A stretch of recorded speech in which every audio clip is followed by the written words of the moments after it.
Tsy mazaka andro ariva mintsy kiala Sandra fa de miomana de manao makiazy na orana na aizina mikitroka be de reny tsy ataony sakanazy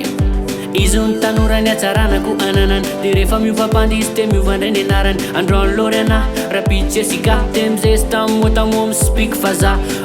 fitiavana tsy ilainy fa de omenazy popy fa izy mila maty raha manaraka lamody mitondra katikaty raha hoe zanaka snobo ny kiala Sandra zay vavan'olo tsy ahone fa zay tiany ano ataony fiainan'iny fa tsy anao fa ny anao atao zay vavan'olo tsy ahone fa zay tiany ano ataony fiainan'iny fa tsy anao fa ny anao atao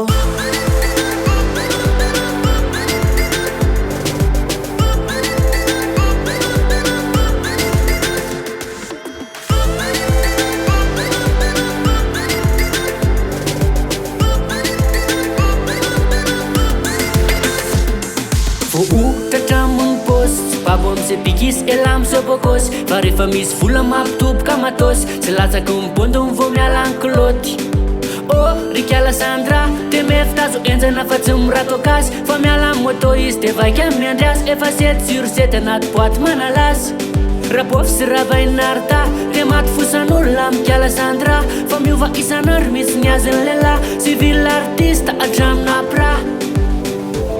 zay vavan'olo tsy ahone fa zay tiany ano ataony fiainan'iny fa tsy anao fa ny anao atao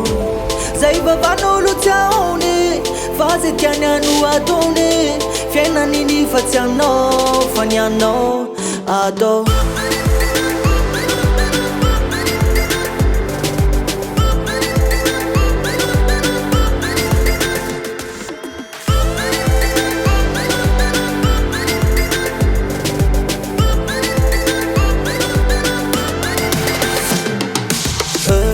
zay vavan'olano tsy ahone fa zay ataony ano ataony fiainan'iny fa tsy anao fa ny anao atao zay vavan'olano tsy ahone fa zay ataony ano ataony fiainan'iny fa tsy anao fa ny anao atao